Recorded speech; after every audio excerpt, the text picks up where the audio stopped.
Thank you, Thai Kap Yung. Good afternoon, everybody. Many of us probably know that our teacher loves the earth very much. So in all of his Dharma talks, he invites us to love the earth with all of our practices, whether it's walking meditation or eating meditation or sitting meditation.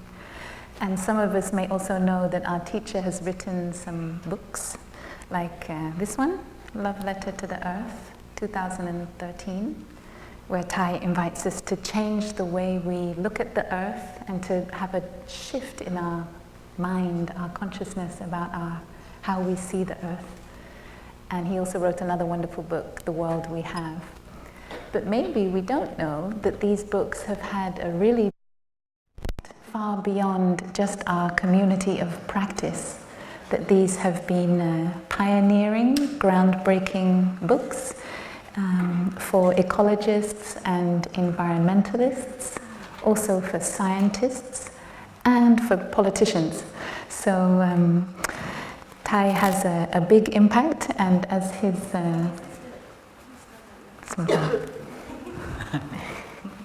BBC. So one of the people that loves Thai very much is this lady. Her name is Christiana Figueres. She is a student of our teacher, and she is the chairwoman, the number one woman who is the bellmaster, the facilitator of the climate summit that is going on right now in Paris. So she loves Thai very much. In all the interviews, she mentions this. In one interview, she says that she's never far from her well-worn copy of Thich Nhat Hanh's Love Letter to the Earth. It is on her night table in whatever city she happens to find herself. So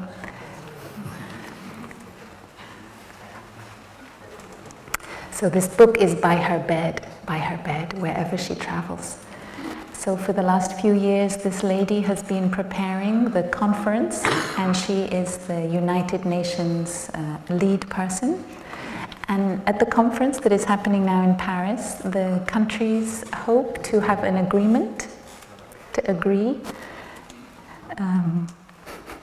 about how hot the earth can be, and we can all be safe. Whether we can be 1 or 2 or 3 degrees hotter and still be safe, but also how we can support countries to have more renewable energy and less polluting energy. So that is what they are discussing starting again tomorrow in Paris. They have 1 more week to go. So Christiana wrote to Thai last January in 2014 and asked for his support. She said, I am your student and I would like your support. Can you raise your voice louder to help protect the earth? And so Thai agreed to do that. So he wrote an article.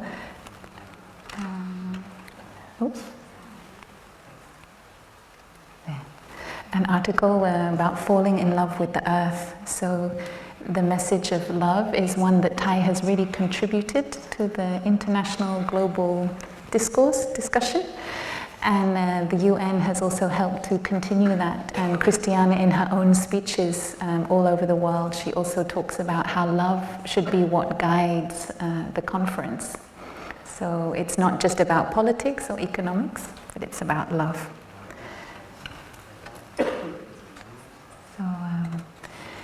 So because Thai is very well known for his contribution, we were approached by this group, which is a group of Buddhists all over the world from all sorts of different traditions, Mahayana and Theravada, but also in the East and in the West. And we have formed a collective. And so Plum Village joined this. Our brotherhood and sisterhood also goes beyond just our Sangha, but we also want to hold hands with Buddhists around the world. And then in October, we issued a statement to call on the politicians at the summit to love the earth and to have compassion for one another. And we did the statement, so because it is a continuation of Thai's work that began last spring, we felt confident to put his name to sign it, also the Dalai Lama and the Karmapa. And it was the first time that all these Buddhist leaders had been in harmony on one issue, and it got a lot of impact worldwide. And everybody knows what the Buddhists think about protecting the earth, so that's a wonderful outcome. So there was a lot of activity on social media, Facebook and Twitter, and many people made wonderful images. So in connection with all of this, we were invited to participate as the representatives of the Buddhist community and the Buddhist monastic community in Paris. So a group of us went up last week, and each day we had at least 4 sisters from Maison de l'Inspire to support us. So this is on the first day, so we were there for 3 days, and the first day was a day for all the different religions to come together to make our voice heard together, to offer our energy, so to create a positive spiritual energy together, and to give our message to the politicians and scientists at the conference.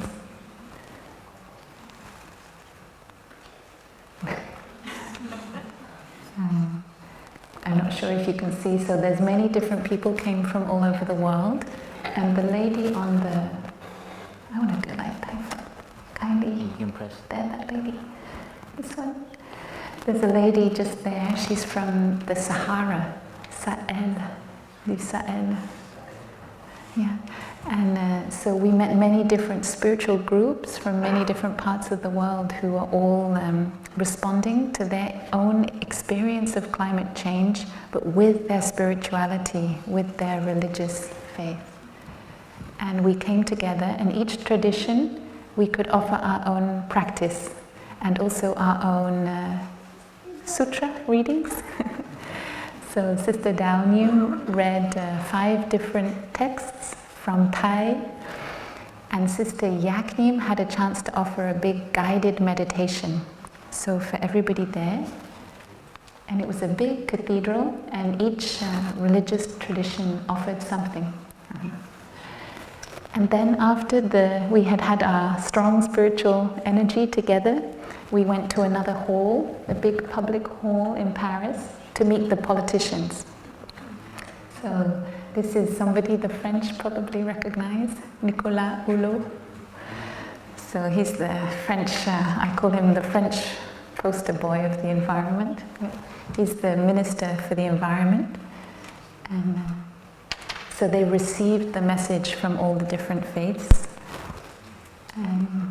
And behind him, many of the faiths, they also, so they had 1.7 million signatures calling on them to protect the earth out of a sense of love, moral, ethics, out of a sense. Okay. And here's our friend, Christiana. She gave a beautiful speech on this morning, and she spoke about walking meditation. It was like a Dharma talk. And she said that we can love the earth in many ways, and that all of us, to have a fulfilled life, we need to have a deep connection with the earth. And she took the word walk, because she loves walking meditation. And she said the letter W is for awakening. A is for affirming, so to be strong, to have courage. L is for love. She's a good student of Thai. She cried. And she cried. So when she was describing all of this, she was so moved that she had tears in her eyes. And the letter K is knowledge or insight. So we have to use all of these qualities in order to protect our earth, protect our home. I think we were also crying at the same time, because it was very moving that as she was giving this speech, she was giving the message of Thai, the message of the Dharma. And after she came, she's also a very joyful person. So at some point they played some music. She's from South America, from Costa Rica, and so she wanted to dance with one of the one of the bishops. She was pushing their edge. They're mostly religious leaders, and she grabbed them to make them dance.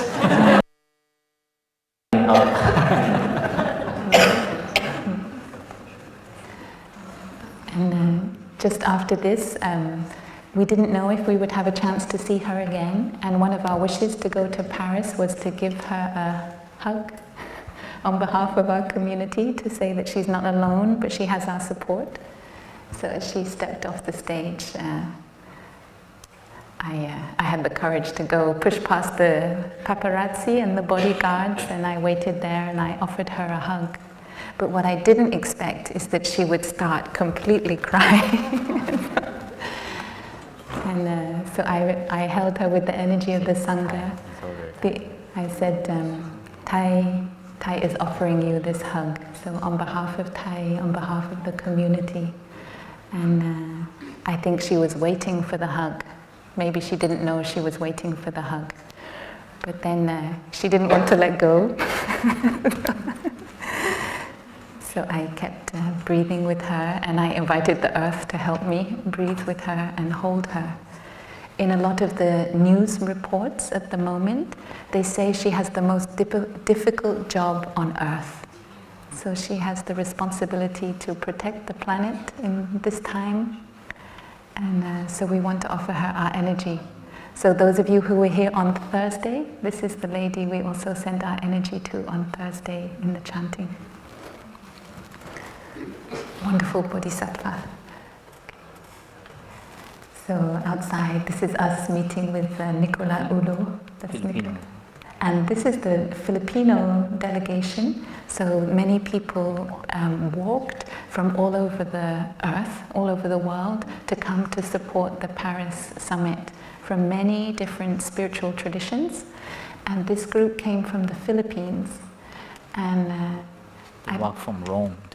So they did a walk across the Philippines and a walk in somewhere in Australia and India, and then they flew to Rome, and they walked all the way from Rome to Paris. And they had a lot of music and so much brotherhood and sisterhood. So we had a real affinity with them right away, because they were so grounded and joyful and had a real community spirit. And they are really feeling the effects of climate change because of the hurricanes, like Hurricane Haiyan, which destroyed a big part of their big part of their country. Okay, so the next day, Sunday, many of us hoped to join the walks, the marches all over the world, but the one in Paris was cancelled. So people were very creative, and early in the morning they put the shoes out like this to represent the people who would have walked. And some of you may know that Pope Francis, also a friend of Thai's, he also sent his shoes, and many other people. So they were at the front. We could feel that there was a certain amount of fear in the city, and so we walked around this square, and our presence was, I think, quite striking for people. So everyone, we were 8 or 9 monastics, so everyone stopped us and wanted to ask us who we were, what we were doing, and especially the journalists. So that's me trying to answer some questions. We gave a lot of different interviews. And we also did some street art. We tried to bring some joy to the atmosphere. And this gentleman in the middle, he is part of the Chile government, the government of Chile, their negotiating team. And he ran up to us, delighted, because he's also a Plum Village practitioner. So he was, I think, part of the area. He was at the retreat with Sister Hainim and the others just a month ago in South America, and he was so happy to see us there before he goes to represent his country. And okay, so then the next day we had a chance to go into the government zone, and so here we are in the Indonesia pavilion. There we are, Indonesia. Thank you to our dear brothers and sisters. So as thank you, Yasha. As some of us know, the culture of Indonesia is very diverse, and they celebrate diversity.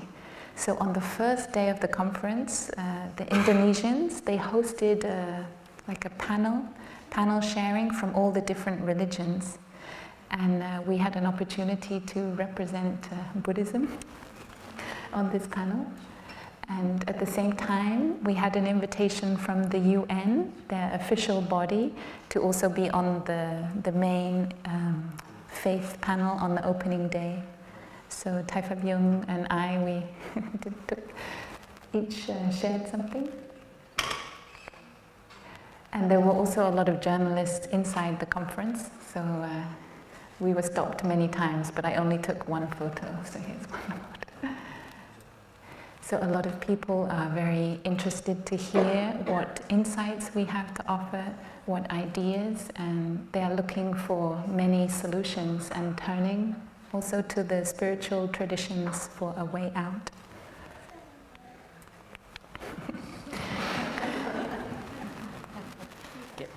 Yeah, you had to explain this. Okay. So this is a Buddhist monk from France giving a hug to a Franciscan monk from South Korea.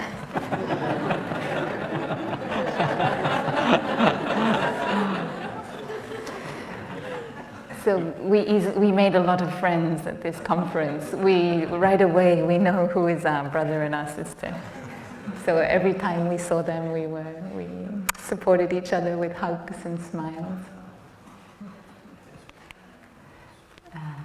This is the panel in the Indonesian pavilion, and we had a chance to meet this is the president of Indonesia, the joyful, wonderful president of Indonesia, who's very humble, very respected, very wonderful.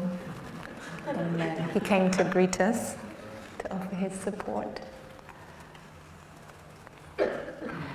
And this is a wonderful photo also. This is after we left, and all this faith and spiritual traditions that continued to stay at the conference. We were in fact only there for one day in the conference, but many of the spiritual groups, they stay there the whole 2 weeks. So they did a fast last week. And as you know, in our global community, we are inviting everyone to fast from meat and dairy. And many other spiritual traditions are doing the same. So I don't know if you can see, but on their t-shirts, it's I fast for climate. And then this is their empty trays. And that also received a lot of attention from the media. Yeah. And these are our friends. So Tai Phap Yung spoke on the panel with this wonderful man from Africa. This is our friend from the Philippines. So we can really feel the brotherhood and sisterhood that we also built during this time. There we are. So that's enough for me, I think. There are many other little stories about the conference, but they can wait for another time. But I think the main point was that we had a chance to connect and to connect with other people who have the same aspiration as our community. And also we had a chance to represent Thai's teachings at the conference itself. And we had Christiana saw us. We didn't see her, but she saw us. So suddenly she ran up and gave me a big kiss on the cheek and ran off because her security guard is pulling her everywhere. So she knew that we were there, and that was a big support for her. So thank you for listening. And dear Thai, dear community, I will not speak too long so I can leave enough space for my two brothers to share. But what I wanted to share is in relation to what Thai Kali shared this morning about when we practice and when we are here, and maybe especially for the monastic brothers and sisters and maybe the long-term friend, maybe we we don't realize, we don't know that we're practicing anymore. But when we go outside and only by our way of walking and our way of living our life, it really makes a very deep impression on the people. And that's what happened when we were in Paris the last 3 days, not the last 3 days, but the last weekend for 3 days, people were very touched and moved just by, we were 8 or 9, just like walking, smiling, contacting people with the way we look at people, and was very powerful because people stopped us and asked us, who are you? Why you come here? Why are you touched by what's happening on our planet Earth?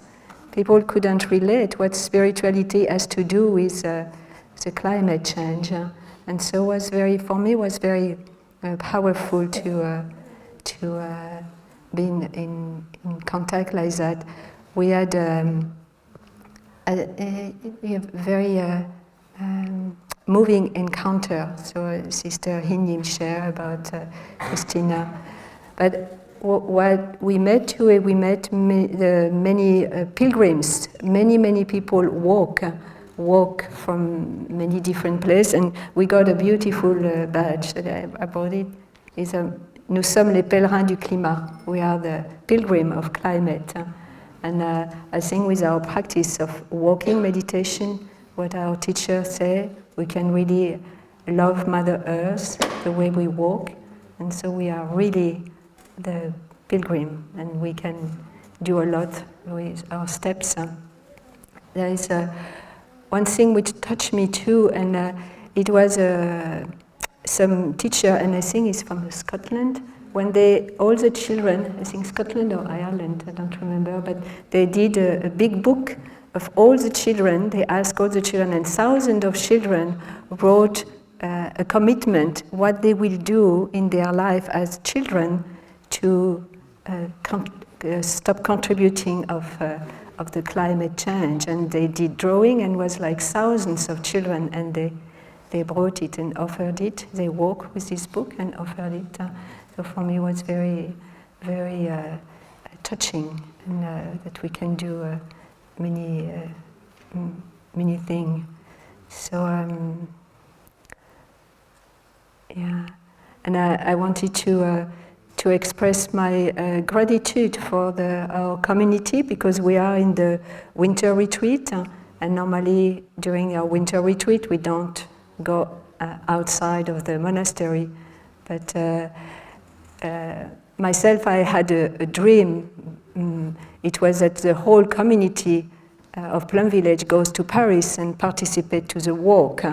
But the walk didn't happen in Paris. It happened in many cities in the world.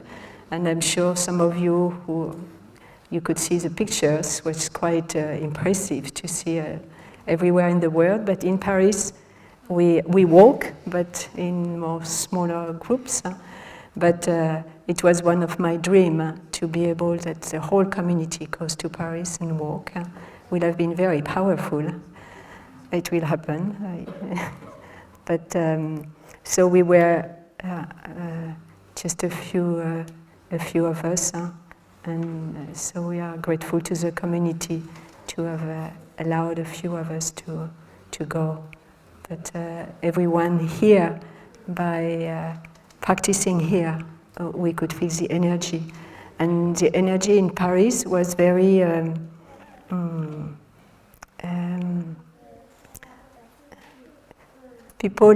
There is some fear and stress which is there. So just by bringing our own peace and stability and solidity, then we can contribute a lot.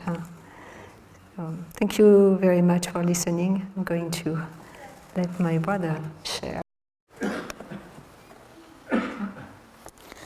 So good afternoon, dear Taide Sangha, dear brother and sister. Thank you for being here on this afternoon.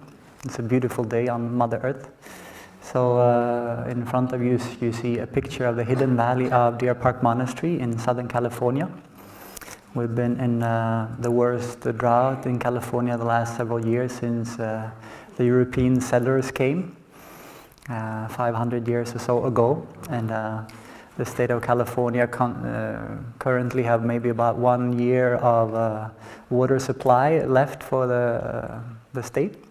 And so it's previewed that we'll have a big El Nino rainstorm this winter, so we're not sure how that will affect things. But we've seen increasing number of trees dying. And so what I feel our community contribute to maybe the most in this area, in climate change issues, is that we offer another story, a different story than business as usual. It means that we don't support the idea that happiness is out there through consumption. We don't support the idea that trees and minerals is a matter outside of ourselves that we can exploit however we want. And we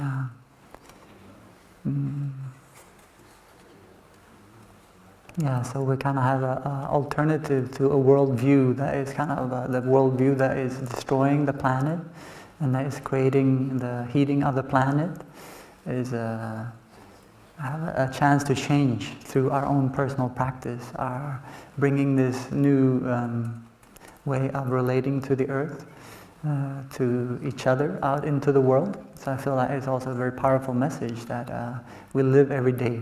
So it's kind of to symbolize also that in all our practice centers across the world we live close to nature. And so at Deer Park, our monastery is over 400 acres, and we also protect additional land.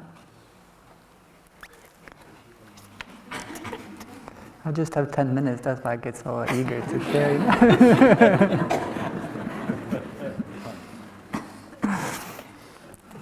And so one of our practices is obviously to fall in love with Mother Earth and to discover the awesomeness of the earth. This is Deer Park Sangha on a camping trip in Zion National Park on the Angel's Landing.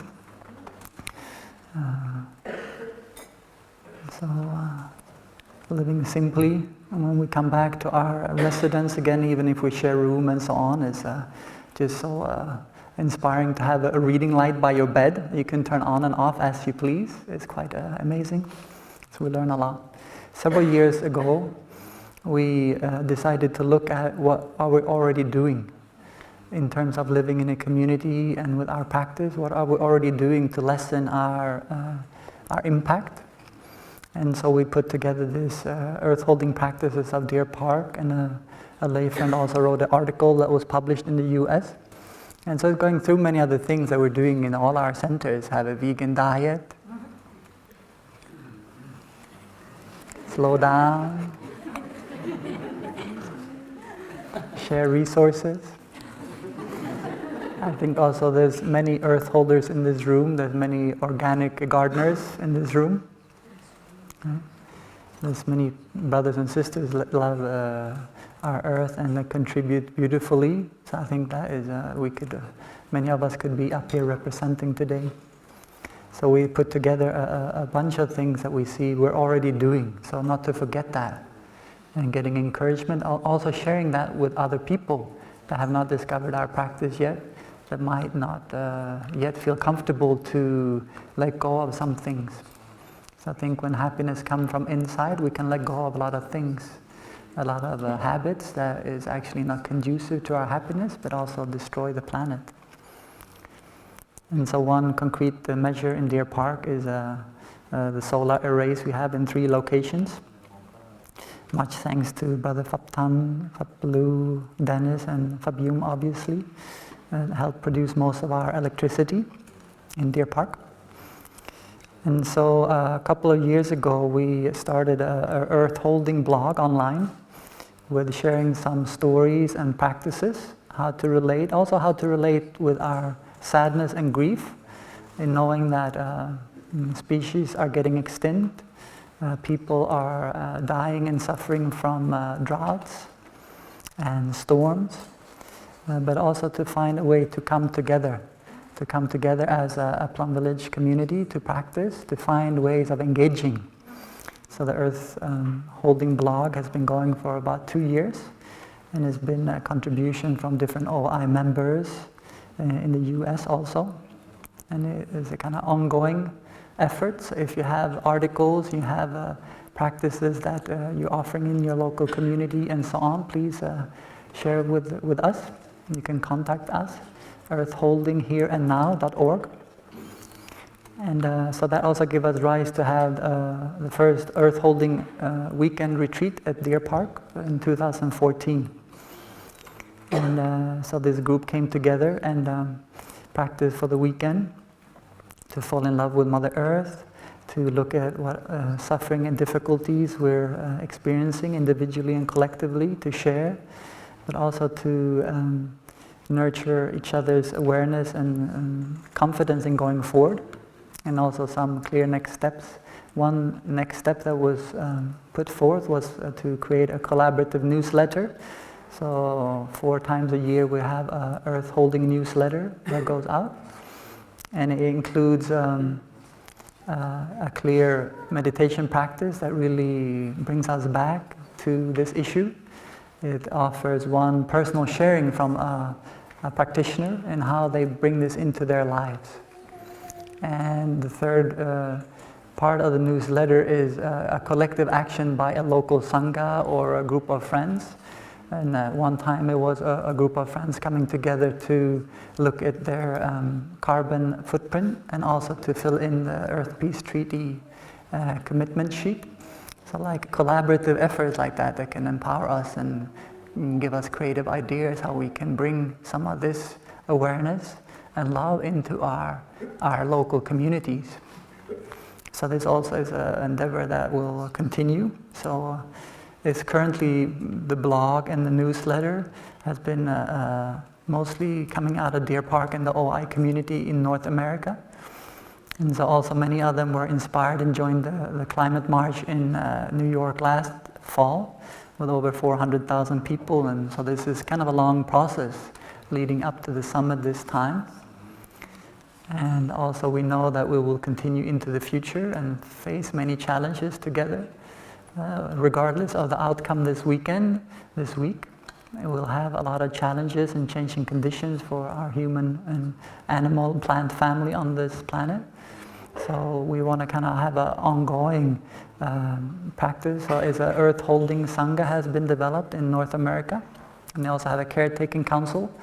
So developing educational material, finding ways to educate both regarding the impacts of climate change and how we can help stop the contribution, but also reaching out to other groups like 350.org. We had collaborative efforts in some events with them, and also One Earth Sangha. And so it kind of continues to see how we together as a Sangha can practice to come together to take good care of our suffering and to cultivate our joy, so we have something very real and meaningful to contribute. And so this is also material that's also available online on the new Earth Holder Sangha that Brother Fatman and others have started putting together in the US. So it's hoping to be a kind of a global movement also spreading. So if you want to know more, ask me when I'm here, and you can have ways of seeing what has been done in North America and maybe model it and do it in France and do it in Europe and all over the world. It's like local initiatives. So don't wait for anyone else to do it. Don't wait for anyone else to bring the matter up in your local Sangha or in your group of friends. If you feel inspired when you've been eating vegetarian food here, you can bring that home and to learn to cook and offer vegetarian meals for family and friends. That's also a very concrete step. So thank you so much for listening. I think that was my last one, yes. I just share briefly, because I think most of you already know Thay's teaching and Plum Village community, but just kind of review of Thay's vision for Plum Village and Plum Village tradition. And there's so much, as you know, Thay emphasizes on Sangha building, community living. So this is a very, very clear, it goes against what is out there. Usually when you're 18, 21, you're expected to leave your mother's place or your father's home and go live somewhere else, have your own car. So that kind of model is slowly hitting its maximum So coming together, living here. In front of me, we have a family here from Florida. They are trying to move. They moved here. They bought a property near here, and they are forming a community. And they're homeschooling. So it takes a lot of dedication and a lot of sacrifice. And we have another couple that's in Tanakh here. They are looking for a place. We have many, I think, Kara is up there in PWM. And slowly, all the long terms are here, yes? And then slowly you can build your hut around here, maybe?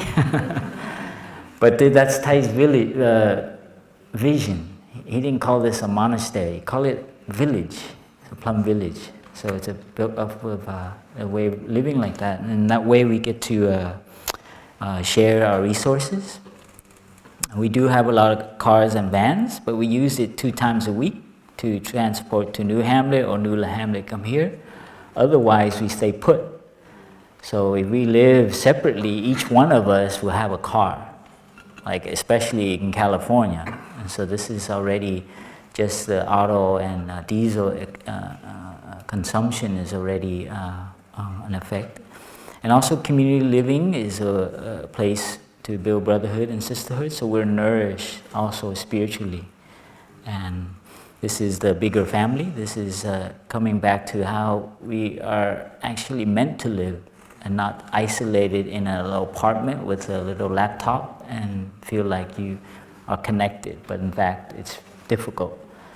And so this is a new vision, and it's tough because most of society is emphasizing more isolated living. And this is the model that China, Japan, and Vietnam too is modeling after. And so we need to be careful with that. And also living in community, especially in Plum Village, is we learn to let go of our nation. Like Irish, Ireland, you gotta let go. Indonesia, sorry, you're no longer just Indonesian or Vietnamese or French. You have to let go of your nation because it's just all in your head. I mean, ideally, because a lot of the trouble, if you look in the world, is because you think you're on one part of the, there's a border and and so on. This is the way it's structured. So we have to be really careful. And this is living in community. We share rooms and we share with different cultural habits, cultural standards, and so on. And we learn to be tolerant. And so this is a wonderful thing we can offer. And also our values. So these are some of the things I know. If you're living here for these 3 months, you will be challenged and you will have to adapt. Or you will suffer. And in that way, in that training, your consciousness change. You're like, wow, there's another way of doing this. So slowly in that way you become, your awareness, your consciousness, and most of the world and the thing you hear in the news is because of the dogma, the kind of tightening up, the intolerance. So this is very important in our also mindful living. I think you heard this morning, Thai Kylie shared. This is very important to our life and our place. We have maybe 80 years, 90 years, and how we live mindfully is crucial. How we learn to be more respectful to life, more respectful to ourselves. And so this is very important, the mindfulness practice. And people take the 5 mindfulness training, and we encourage, every retreat, every season that we have a lot of people here, we encourage people and we present the 5 mindfulness training as a way of questioning the way you're living. So many young people come to Plum Village and to our centers, and they take the 5 mindfulness training, maybe 1, 2, 3, or maybe 5. And this is a vision Thai has and everywhere we go, all the retreats, we encourage people to, in a way, commit to a different way of living, a more mindful way of living. Even children, they take the 2 promises. You know, how to respect life and protect life. And many young people with the Wake Up movement. Happy Farm Initiative, the Happy Farms are here, and I think you've been around. You know that movement is very important for us here in Plum Village to eventually grow all our food organically, locally, and that will save in terms of getting quality food as well as the packaging.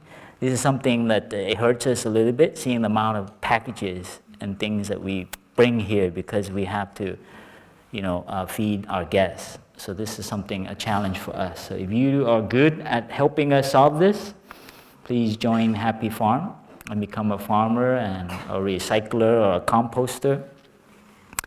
And this will help our community here. And this is a good way for you to stay here too. So.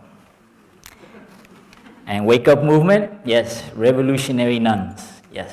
This is young, and this is Thai's vision that our community is not like, you know, solemn in the forest, but we are engaged. And this is very important for our practice, that we're not practicing for ourselves, but we go out and share with others. And the Wake Up movement, as you know, is try to help the young generation have a healthier and more compassionate way of living. I think you know that, and of course we are continually updating and supporting the interns and long terms for young people to have an alternative to come here, to experience a year being here, so they develop their spiritual practice as well as offer their talent. And right now we need some good woodworking. You know, like if you're a good carpenter, please. Come. So I do some plug-in for that. And some office work too. If you're a good data kind of people, you like to type, all Hamlets, including New Hamlet and Lower Hamlet. Yeah, I'm making a plug for them. And so in exchange, you have talent. You know, this is a way for you to help the community as well as being here. You also benefit from learning how to live together and develop your own personal practice. And you can bring your couple, your partner too. 5-year monastic service and training. We have many who are ready. We just ordained how many? 10 here? 10 brothers and sisters, and already we have 12 lined up. Is exchange 5 years, so it's like going to college. You come here, and I think I talked to one of my brothers, he said, we will give you a certificate after 5 years. Qualified for a relationship. Yes, you live here 5 years with all these monks and nuns. I think you can handle a family of 4, you know, or maybe 3. You know, the population is way. See, you get to participate in many beautiful settings. And so here, living here, you really come in touch with nature. And this is the monastic program. So if you really, really want to be revolutionary, you shave your head for life. That means you will not produce another child on this planet. And that's very important. If you know about climate change, population, huge factor in climate change. And so becoming monastic is quite...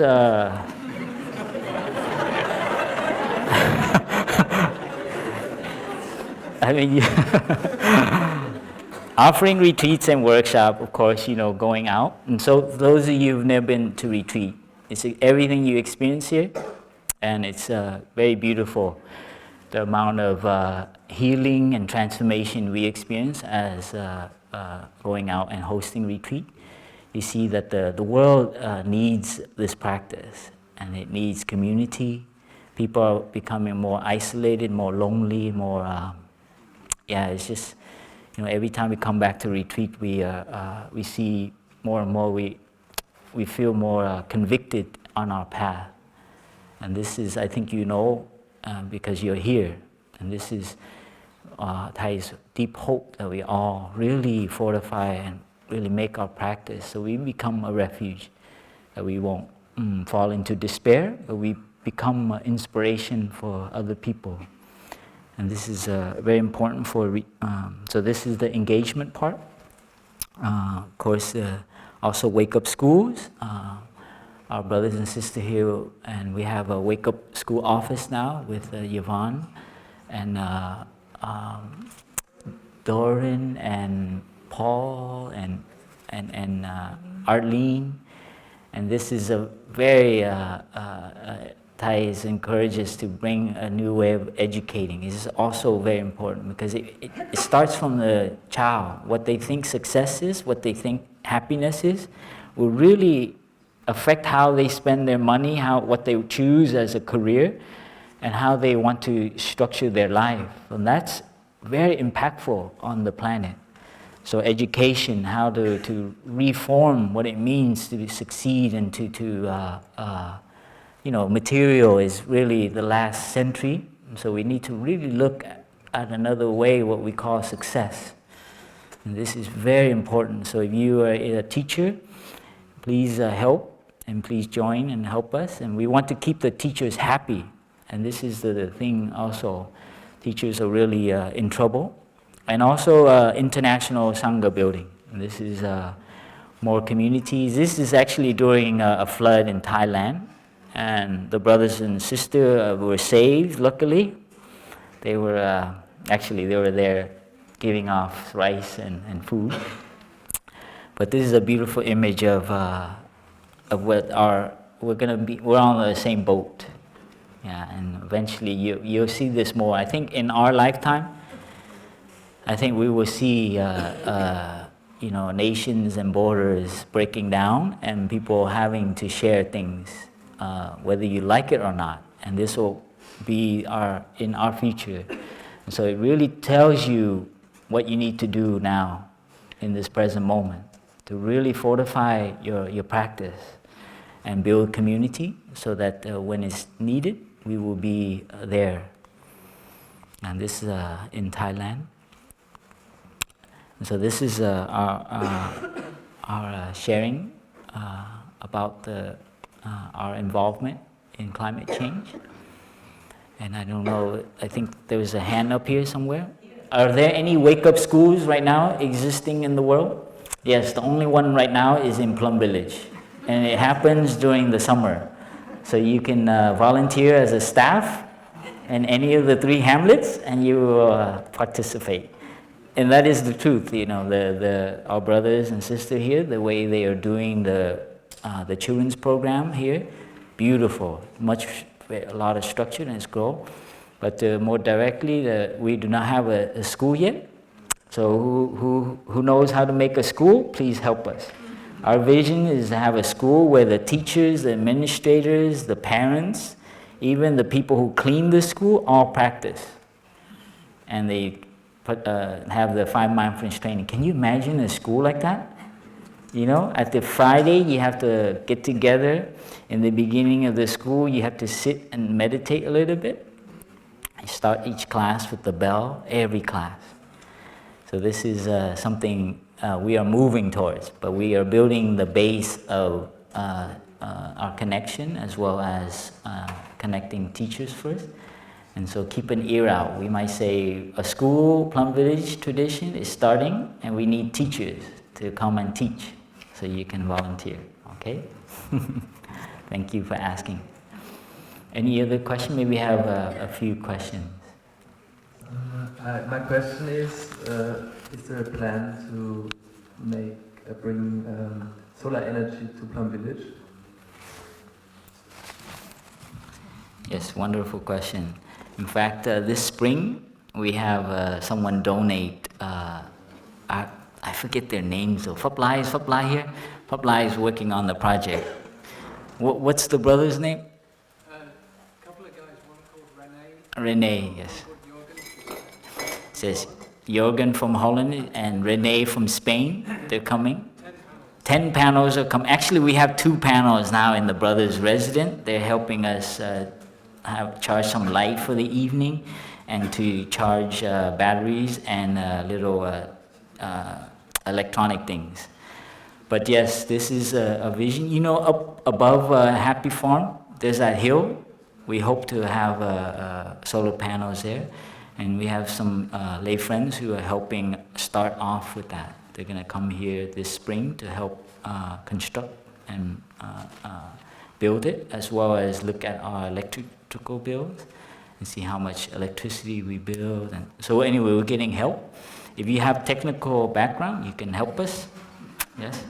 I'm always... So thank you for asking, and this is important. Water, electricity, food, crucial. So we need to, in a way, get off that system. Any other question? Sister? To tell the community, I'd just like to make a good news comment.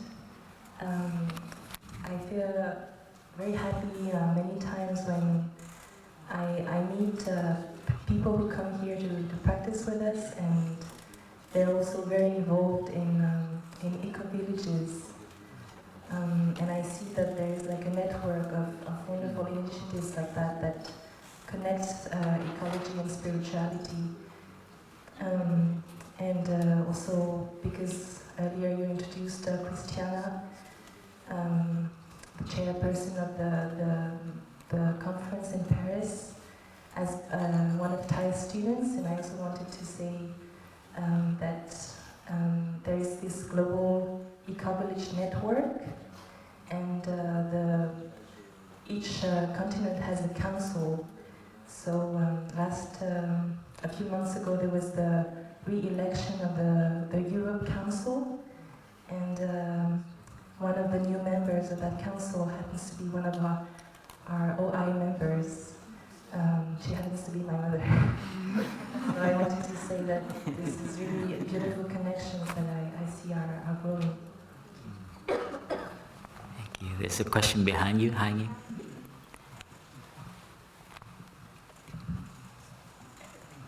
Dear Thai, dear beloved community, I wanted to ask the sister and brother, maybe you could share your insight on how to keep a good balance between being active and contributing and starting projects, and also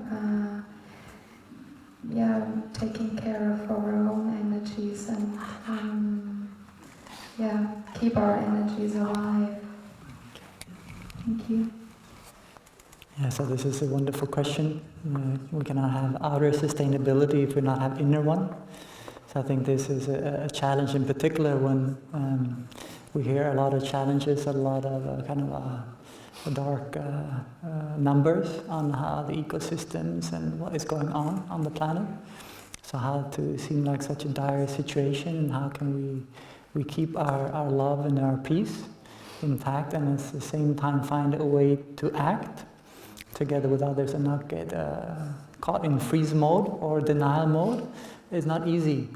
And so one thing they're saying is that the information sometimes can help isolate us. So first important that we have a group of friends too that we can collaborate with and support each other.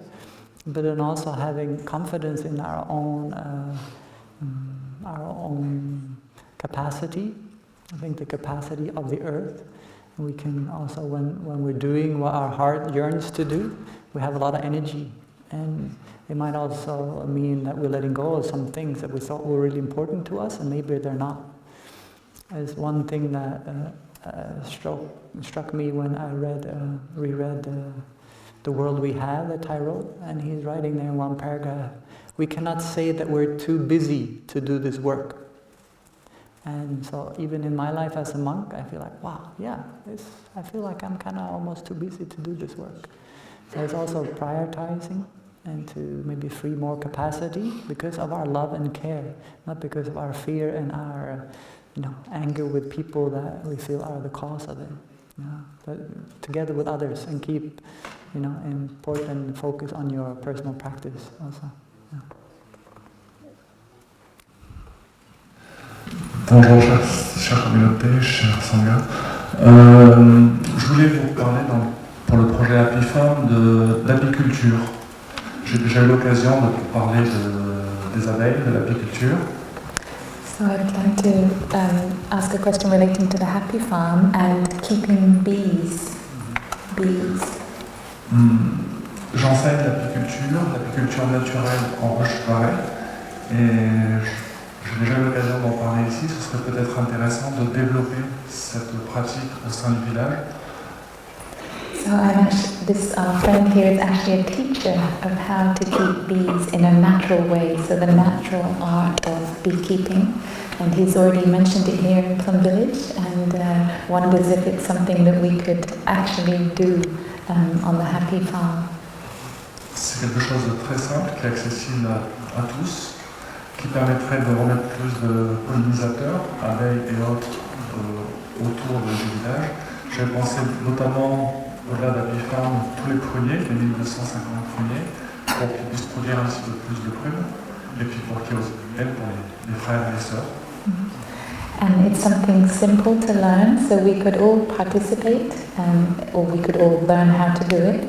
And the bees help pollinate the flowers, so we can have more fruit, especially the plum trees. It would help with the 1,250 plum trees, so we can have more fruit, more plums. Donc, si jamais ce projet peut se réaliser, je suis volontaire pour vous aider dans le faire. So if this is ever something that can be realized, our friend volunteers to help us do it.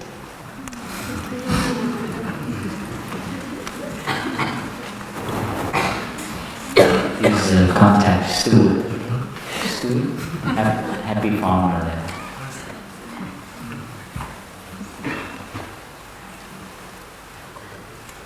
Have a microphone?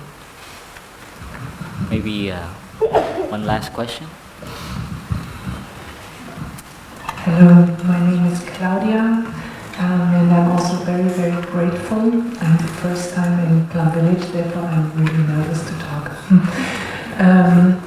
I'm grateful for the talk, and I wanted to ask you some impulses or ideas how to combine this work and engagement for the environment, for the ecology, with the work against discrimination or human rights. Beforehand in the film it was also mentioned that the people who actually contribute least to the pollution of the environment are affected the most.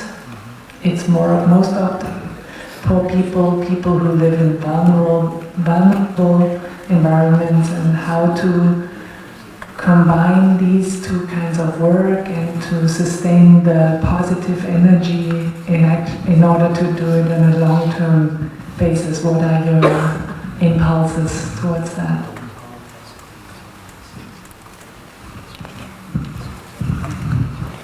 Impulse is such a wonderful word.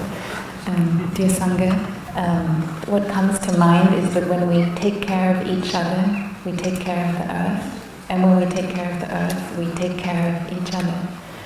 And Tai has said that if we are divided as a global family by war and violence, it's our love for the earth that can unite us and help us overcome all kinds of discrimination.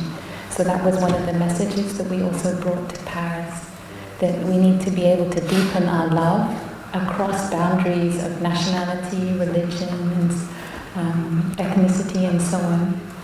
So the two are completely connected. So in taking care of the earth, that is a way to take care of each other. And taking care of each other will guarantee a positive future for the earth.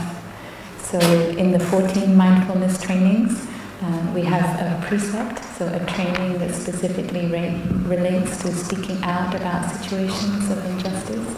So we have that engaged aspect to our life as a community and as practitioners of the 14 trainings. So you can find them in the chanting book or in the hamlet where you're staying, and you can learn more about them, and that relates to our engaged activities. And with our retreats or other events that we do, we reach out to those who are suffering in many different ways, economically or in terms of crisis.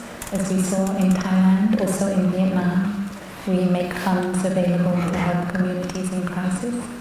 And many ways, there's many ways to love and care for each other. But peace in oneself, peace in the world. So our primary offering as a community is our offering of practice, and from that these other actions grow. Sometimes Thai says that our contemplation, our practice is the ground of our action. So we start there. Thank you.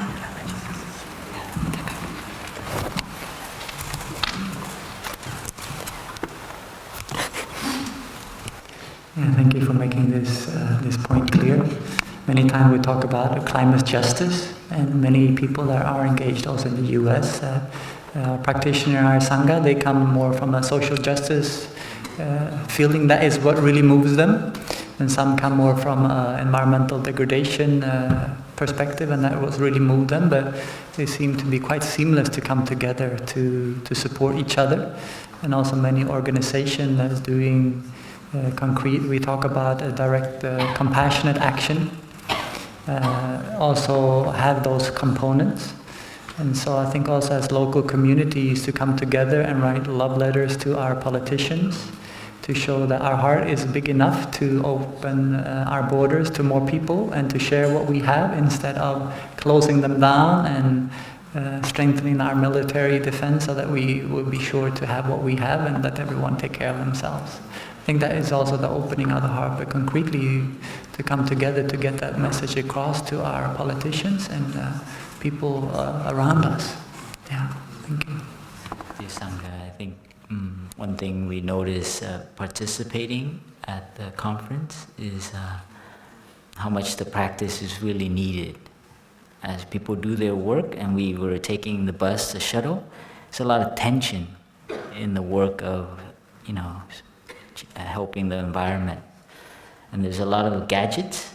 Like everywhere we went, everybody was doing something. And that's the current culture.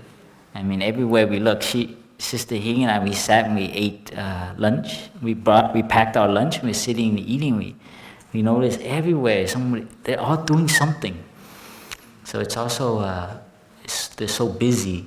So this is also something we have to look for at too, is that as we're doing the work, we also need to enjoy the planet Earth, to enjoy nature, to take care of ourselves. You're not going to save the planet by the end of your life. You're going to be buried. So you have to enjoy living on Earth too. It's not just like, sacrifice yourself. Yeah? So this is very important in anything you're doing. It's important, but it's not important. It's kind of weird. But, play with it, it's like, it's important, but, and sometimes, you have to sacrifice and you have to really be a little stressed and you got to do it. And then afterwards, you go take a break. You go walk, or you take a week, or you go to Plum Village and so there's also, you have to know what to ask and be realistic and to take care of yourself. And this is, we see our contribution. The monks and nuns and the lay friends who are here, we're not going to become activists in terms of going out there and making headlines, but we see ourselves supporting activists, supporting people who are doing things and being a place for refuge. And some of us actually are involved with that, and just the way we organize ourselves is already a concrete contribution. So this is the vision. And we would love to bring this in the urban environment, to Paris, to Los Angeles, to New York, to Hamburg, and these. So it shouldn't be a way like this. So I have a dream to maybe call a wake-up hub or something in the city, like a yoga center or like a health spa fitness. They have these kind of things where you do this, because they lacked all the physical activity, right? But now we need places where people, too much activity here, so they need to go there to take a break. So Thai already in his lifetime built a lot of sanghas, right? There's a lot of sanghas, they meet here, meet there in the house. Our next step is to create mindfulness centers, or we call them wake-up centers, in the city, at a corner somewhere, 3 stories, 4 stories, right? Meditation, yoga studio, place to relax, workshop, the monks and nuns come, they have a place to stay. And then next to it is a little urban farm Imagine that, for the city. Next to that is a little kitchen selling organic vegetarian food. So those who like that is very the next step for a Sangha building. You see, and all the ones, maybe 5 people live there, are practitioners. They live there, they run the place, they get paid, and this place becomes a refuge for all the urban people who don't have time to come here, but maybe they stop there twice a week during the week. And it's a place where they refresh themselves, just like you're refreshing yourself staying here a week, a month, and so on. But not everyone can afford that, and so that's I think I want to throw it out there.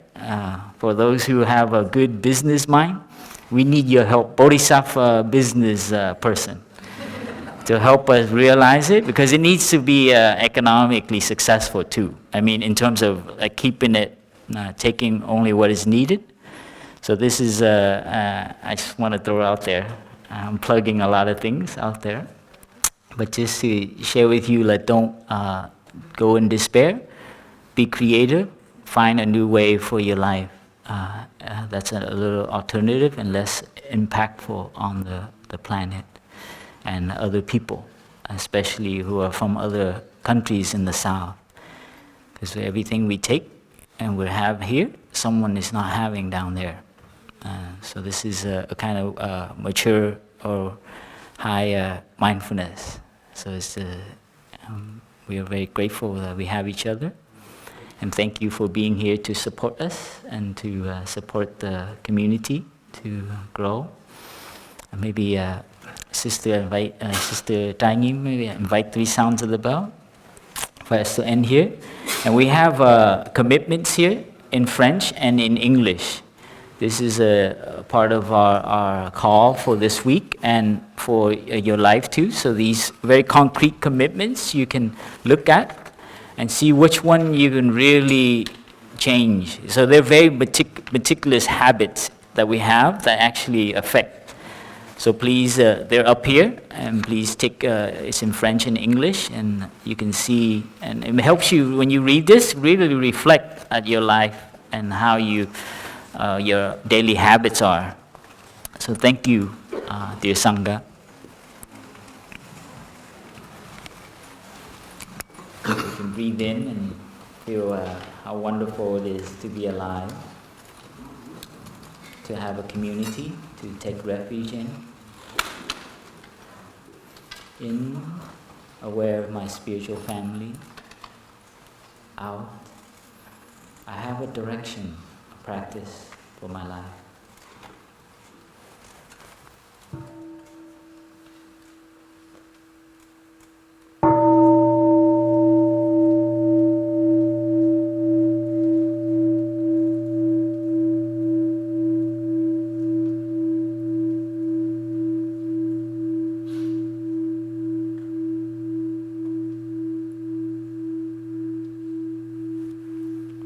Breathing in, I am not afraid of the future.